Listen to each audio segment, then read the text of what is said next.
Terima kasih Anda masih bersama dengan kami di Berita Padang. Kembali kami sampaikan 3 berita utama hari ini.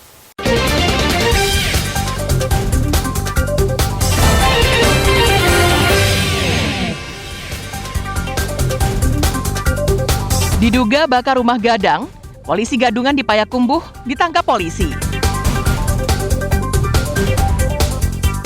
Kekurangan alat kesehatan, pemerintah Kota Payakumbuh belum gelar program pemeriksaan kesehatan gratis.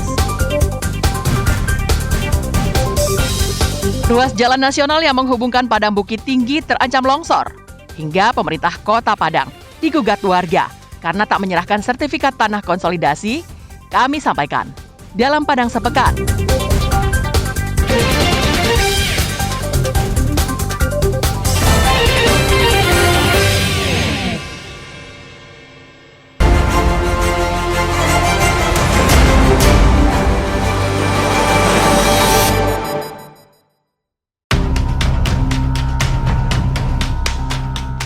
Akibat longsor di sisi jurang, Jalan Nasional Ruas Padang Bukit Tinggi di Kecamatan 2x11 Kayu Tanam terancam putus total.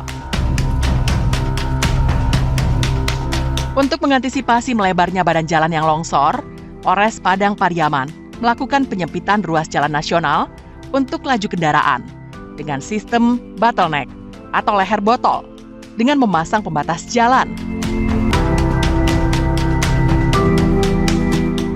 Dengan cara ini kendaraan dari 2 arah, satu persatu akan masuk ke ruas jalan yang amblas. Cara ini juga mencegah macet parah akibat antrean kendaraan. Sistem ini dilakukan agar tidak menimbulkan kecelakaan, apalagi sampai terjun masuk jurang. Sebab dikhawatirkan longsor semakin melebar yang mengancam badan jalan.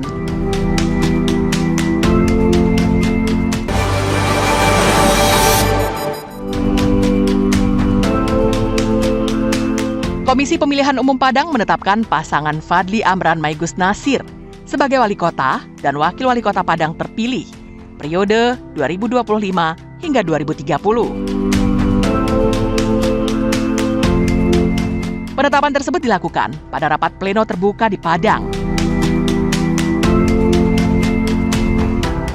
Penetapan itu dilakukan setelah Mahkamah Konstitusi mengeluarkan putusan sela yang menolak gugatan pasangan Henry Septa Hidayat pada perselisihan hasil pemilihan.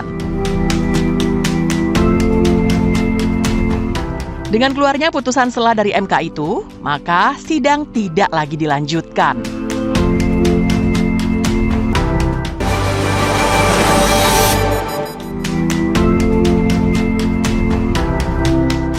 Majelis Hakim Pengadilan Negeri Muarosi Junjung memvonis bebas Epen Rizal, seorang petani dari semua dakwaan jaksa di Pengadilan Negeri Sijunjung. Dalam putusannya, Ketua Majelis Hakim Irsyad Fuadi mengatakan bahwa terdakwa Epen Rizal tidak terbukti bersalah secara sah dan meyakinkan, sebagaimana yang telah didakwakan oleh jaksa. Kasus yang menyeret Epen Rizal ini terkait pengadaan jalan kendaraan milik sebuah perusahaan pertambangan yang dilakukan terdakwa sebagaimana laporan seorang pengusaha tambang beberapa bulan lalu. Terhadap putusan majelis hakim yang membebaskan terdakwa, jaksa akan melakukan kasasi.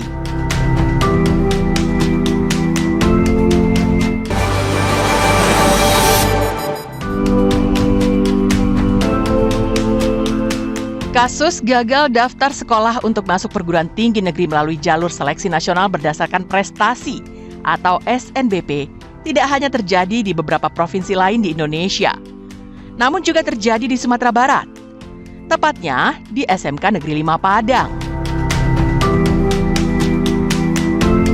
Penyebabnya, sekolah terlambat mendaftarkan siswanya hingga batas waktu yang ditentukan, yaitu tanggal 31 Januari lalu. Kepala SMK 5 Padang, Rizka Fauzi mengatakan, penyebab keterlambatan pihak sekolah memasukkan data karena terkendala teknis. Ia menyebut ada siswa yang tidak menyerahkan rapor hingga batas waktu berakhir.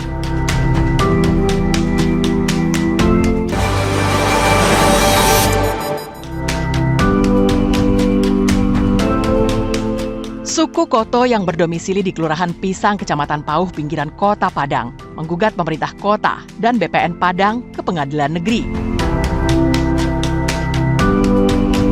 Sebelumnya, pemerintah Kota Padang telah berjanji sejak tahun 1994 untuk memberikan sertifikat tanah konsolidasi sebagai ganti tanah warga yang diambil untuk keperluan pembangunan jalan. Ironisnya, sisa tanah itu justru dikeluarkan atas nama hak orang lain yang bukan pihak suku Koto keturunan Mak Guba. Saat informasi ini dikonfirmasi ke pemerintah Kota Padang, Kabak Hukum yang ditemui di ruang kerjanya enggan memberikan keterangan panjang lebar dan tidak berkenan untuk dikonfirmasi.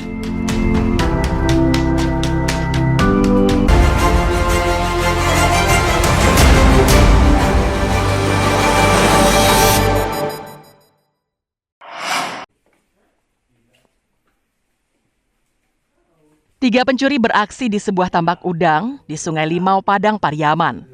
2 dari 3 pelaku pencurian diringkus polisi di lokasi berbeda.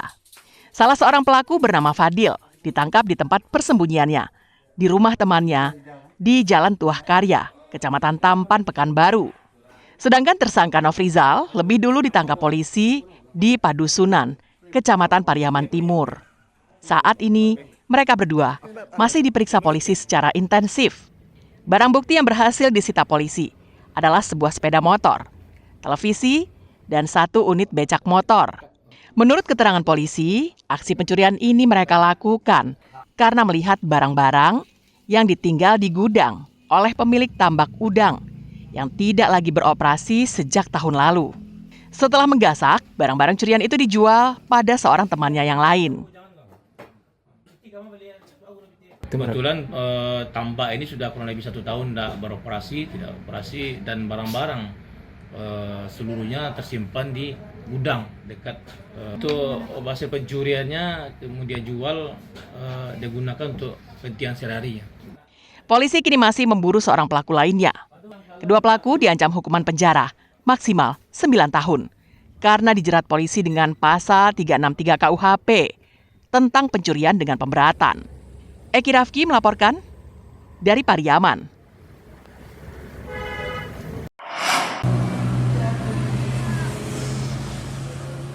Untuk mengantisipasi kenakalan remaja seperti balap liar, tawuran, dan begal, polisi dari Polsek Koto Tangah bersama tim Trantip Kecamatan dan Kelurahan rutin menggelar razia pada malam hari.